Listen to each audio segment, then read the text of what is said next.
Pourquoi le blé est toxique? Qu'il soit bio, pas bio, ce n'est pas le problème, hein.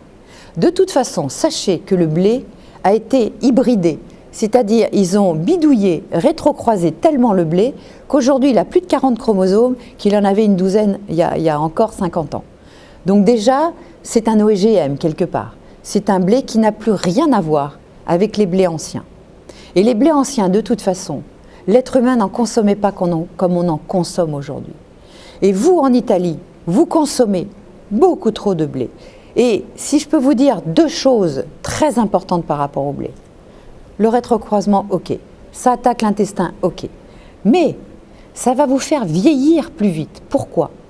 Parce que quand vous mangez du blé, même bio, le vin naturel, tout ce que vous voulez, vous allez accumuler dans votre organisme des glycotoxines. On appelle ça les PTG. Les glycotoxines, c'est un peu comme si vous faisiez du caramel. C'est-à-dire que le blé, c'est lui, plus que le sucre, qui va faire monter votre taux de glycémie. Et moi, je l'ai testé. Vous savez, vous achetez un glycomètre en pharmacie, vous piquez le doigt et vous mesurez votre glycémie plusieurs heures dans la journée et vous vous mettez à la diète et après vous mangez ne serait-ce que 120 grammes d'un pain au blé et vous mesurez 2 heures après votre glycémie. Elle va monter aussi haut qu'un diabétique. Et elle va monter haut très longtemps. Et elle va mettre beaucoup de temps à descendre. Alors pour ceux qui sont malades du blé, ils vont en plus avoir des signes d'inflammation, de fatigue, de ballonnement ou de migraine pour certains, etc., ou de problèmes articulaires, ou de problèmes psychologiques, de stress, de bipolarité, etc., d'agressivité. Mais en plus, comme la glycémie monte, les glycotoxines vont arriver beaucoup plus dans votre organisme et le problème de ces protéines glyquées, c'est qu'une fois qu'elles sont sur l'organisme, elles ne s'en vont jamais. Vous pourrez faire toutes les cures détox, de jus, de ce que vous voulez. Les glycotoxines, quand elles sont dans le corps, on ne sait pas, on n'a pas encore trouvé le moyen d'éliminer les éléments. Et qu'est-ce que ça fait? Ça attaque vos articulations, ça attaque vos reins, ça attaque votre foie, ça attaque votre peau, ça attaque vos yeux. C'est tous les éléments finalement prémonitoires de diabète.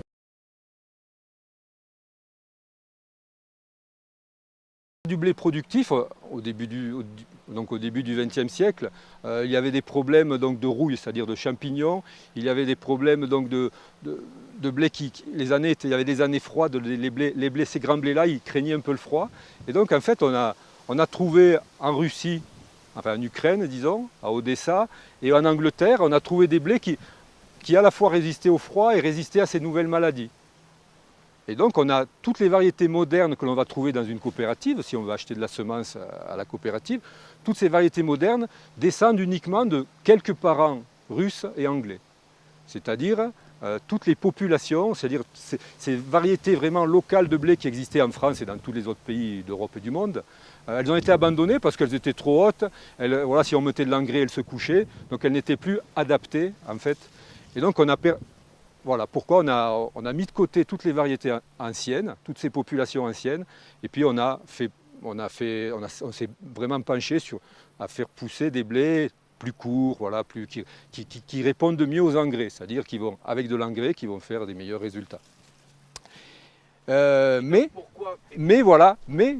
aujourd'hui quand même, on se pose quand même des questions. De plus en plus de gens peuvent être intolérants au gluten, sans être intolérants, mais peuvent mal digérer le blé, la farine. Et on s'aperçoit que les blés ils ont été sélectionnés aussi donc, pour répondre à la boulangerie, quand la boulangerie s'est mécanisée. C'est-à-dire, on a essayé de trouver dans les variétés de blé donc, maintenant, qui étaient bien productives, donc dans les années 50, quand vraiment la boulangerie s'est mécanisée avec des pétrins mécaniques qui sont assez violents, il a fallu en plus trouver des farines, des pâtes qui résistent à ça, puisque c'est assez violent. Donc après on a sélectionné donc, le blé pour qu'il réponde, voilà, pour que la pâte ne se déchire pas par l'effet des pétrins mécaniques. Et voilà, et donc là on est parti. Et donc en fait ce qui s'est passé, c'est qu'on a dans le blé, la principale protéine, c'est le gluten. Le gluten, c'est la protéine qui va, c'est du chewing-gum, et c'est ça qui va faire que la pâte du pain va lever. Puisque ça fait une bulle comme un chewing-gum, ça va emprisonner le gaz dû au travail des bactéries. Et ça, et on a cherché à ce que cette bulle soit de plus en plus résistante. Et donc, en fait, par là, on a sélectionné donc, des blés qui ont fait donc, des gluten, c'est-à-dire cette protéine-là, de plus en plus, les molécules sont de plus en plus grosses. Et donc, forcément, plus allergiques, on va dire, elles peuvent être éventuellement plus allergènes. En plus du gluten, on en mange partout, il y en a dans toutes les préparations, les plats cuisinés, la moutarde, enfin, dans tout ce qu'on veut. Donc ça c'est aussi une des autres facettes du blé ancien. C'est que là, on est sur des gluten, nous on dira peu tenaces, c'est-à-dire ces variétés-là, elles sont classées non panifiables. Parce que si avec de la farine comme ça, on fait du pain comme on fait aujourd'hui, avec un pétrin mécanique, avec du façonnage mécanique, tout ça, ça ne va pas tenir. Le pain, le gluten n'est pas assez tenace. Voilà. Par contre, on peut trouver, quand on fait du pain avec des façons plus douces, en faisant lever plus longtemps, avec du levain naturel, on arrive à faire des très beaux pains, vous en avez filmé ce matin, on arrive à faire des très beaux pains, malgré qu'on dit que c'est des blés qui ne sont pas panifiables.